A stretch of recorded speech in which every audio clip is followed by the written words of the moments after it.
શ્રીપીઠ આશાપુરા માતાજી મંદિર નાના રતડિયા ખાતે બ્રહ્મલીન મહંત સભાપતિ ગિરિજાદત્તજી મહામંડલેશ્વર કલ્યાણગીરીજીની પ્રેરણા તેમજ શ્રી જ્યોતિમઠના જગતગુરુ શંકરાચાર્ય શ્રી વાસુદેવાનંદ સરસ્વતીજીની વિશેષ ઉપસ્થિતિમાં આચાર્ય અભ્યશેનશુરીજીના માર્ગદર્શન હેઠળ દાતાશ્રી અનિલકુમાર મણિશંકર પેથાણી કારા જ્વેલર્સ દુબઈ દ્વારા નૂતન મંદિરનું શિલાન્યાસ કરાયું હતું। 20 કરોડથી વધુના રકમથી આ મંદિરનું પુનઃનિર્માણ કરવામાં આવશે। મોટા રતડિયાના ધનભાઈ માતાજી, કિમ શ્રી માતાજી, ધારાસભ્ય અનિરુદ્ધભાઈ દવે, વસંત ભદ્રા, શ્યામજી પટેલ, મનોજ પટેલ, દેવેન્દ્ર વ્યાસ, કીર્તિ ગોર, બટુકસિંહ જાડેજા, જીવરાજ ગઢવી, સંજયગીરી ગોસ્વામી, કેશવજી રોશિયા, રણજીતસિંહ જાડેજા, હરદાસ ગઢવી, ખુમાનસિંહ જાડેજા, યુવરાજસિંહ જાડેજા, કનુભા જાડેજા, જયંતિભાઈ જોશી, પ્રદ્યુમનસિંહ જાડેજા, પરેશભાઈ ચાંદ્રા વગેરે ઉપસ્થિત રહ્યા હતા।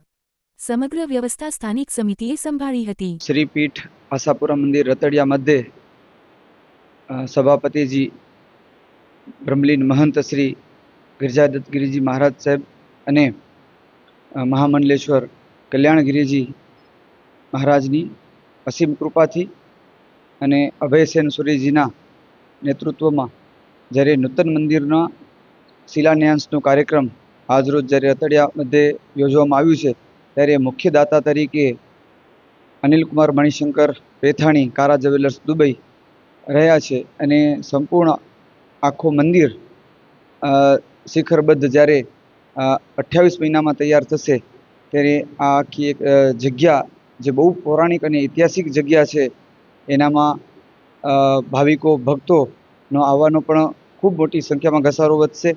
અને આજરોજ આ કાર્યક્રમમાં માંડવીના વિધાનસભાના ધારાસભ્ય અનિરુદ્ધભાઈ દવે, ગુજરાત પ્રદેશ મહામંત્રી શ્રી અને કચ્છ જિલ્લા પંચાયતના દંડક શ્રી જીવરાજભાઈ, કેશવજીભાઈ અને અમારા રણજીતસિંહ બાપુ, બટુકસિંહજી, અનેક આગેવાનો અહીં ઉપસ્થિત રહ્યા હતા। નરેન્દ્ર પીઠડિયાજી ની ઉપસ્થિતિમાં સાધુ સંતો, મહંતો, ગામના વિસ્તારના આગેવાનો, વડીલો, દરેક સમાજના લોકો ખૂબ મોટી સંખ્યામાં જોડાયા હતા।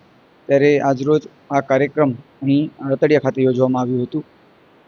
અહીં સ્થાનિક ટ્રસ્ટી શામજીભાઈ પટેલ, વસંતભાઈ, મનોજભાઈ, દેવેન્દ્રભાઈ, રણજીતસિંહજી, બટુકસિંહજી વગેરે તમામ ટ્રસ્ટીગણ અને સ્થાનિક બધા જ સ્વયંસેવકો અલગ અલગ વિસ્તારના અહીં વિસ્તારને મા આશાપુરાના ભક્તગણ જે પણ હતા એ બધાએ ખૂબ ઉમળકાભેર સેવા આપી હતી।